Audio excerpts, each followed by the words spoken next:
India की number 1 choice Bharat matrimony.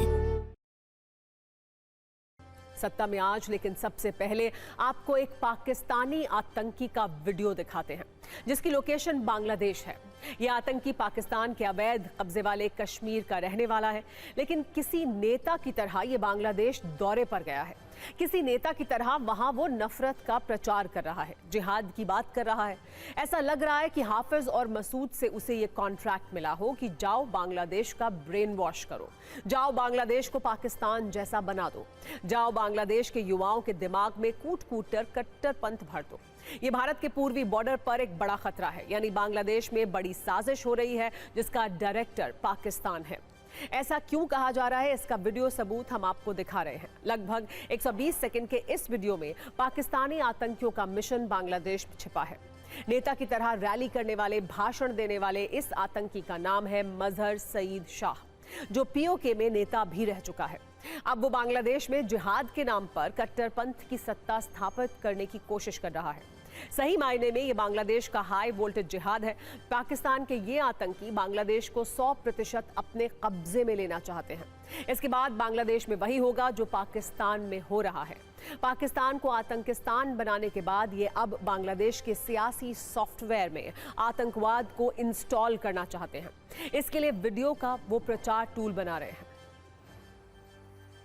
आतंकी जो खुद को नेता कहता है, उसका नाम है मजहर सईद शाह। पीओके में कई बार इस तरह के भाषण वो दे चुका है, युवाओं का ब्रेन वॉश कर चुका है।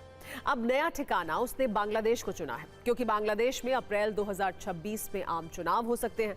ऐसा लगता है कि इसकी तैयारी भी कुछ ऐसी है। आप इस वीडियो के 5 पॉइंट से हाईटेक जिहाद वाली मंशा को भी समझ सकते हैं। बांग्लादेश की राजधानी ढाका में बड़ी संख्या में युवाओं को संबोधित करते हुए मजहर सईद शाह ने अपील की, सोच समझकर चुनाव करना। जिहाद जिंदा है, जिहाद एक धार्मिक कर्तव्य है, ये भी वो आतंकी कह रहा है। सियासत इस्लामिया नबी वाला काम है। युवाओं में ये संदेश दे रहा है कि हम एक थे, एक ही रहेंगे। आपको ये भी समझना चाहिए कि भारत के पूर्वी बॉर्डर पर ये कितनी बड़ी चिंता है। भौगोलिक स्थिति को बताते हुए आपको ये जानकारी भी देते हैं। भारत और बांग्लादेश सीमा की कुल लंबाई लगभग 4096 किलोमीटर है। इसमें से 3232 किलोमीटर के हिस्से पर बाढ़ लग चुकी है। 864 किलोमीटर अभी भी बाढ़ रहित है। मतलब ये क्षेत्र घुसपैठियों और आतंकियों के लिए सॉफ्ट टारगेट हो सकता है। आपको ये भी बता दें कि 174 किलोमीटर का हिस्सा ऐसा है जहां भौगोलिक चुनौतियां हैं। उदाहरण के लिए ये दलदली इलाका है, नदियां या पहाड़ी क्षेत्र हैं जहां बाढ़ लगाना संभव नहीं है। शेष भाग पर बाढ़ लगाने की प्रक्रिया चल रही है। ये जानकारी भारत सरकार के गृह मंत्रालय ने फरवरी 2025 में दी थी। सोच कर देखिए, बांग्लादेश में हाई वोल्टेज जिहाद वाली साजिश सफल हुई तो भारत के लिए ये कितना बड़ा खतरा होगा। ऐसे बॉर्डर पर आतंकी आ गए तो क्या होगा। इस चिंता की वजह यह भी है कि जो आतंकी बांग्लादेश को ब्रेन वॉश कर रहा है, उसका सीधा संबंध जैश ए मोहम्मद से रहा है। मजहर सईद शाह मसूद का करीबी रहा है। वो मसूद को अपना मुखिया मानता है।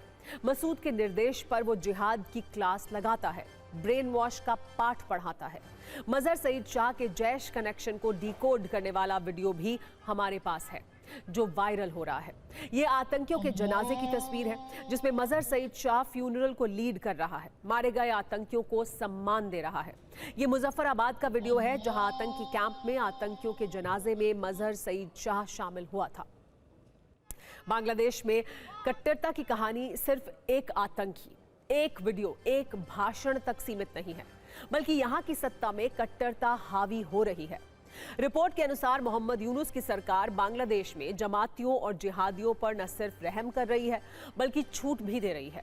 इसमें 2 संगठनों का नाम मुख्य रूप से आ रहा है। एक है जमात इस्लामी, जिसका प्रमुख शफीकुर रहमान है। ये संगठन कट्टरता के लिए कुख्यात है।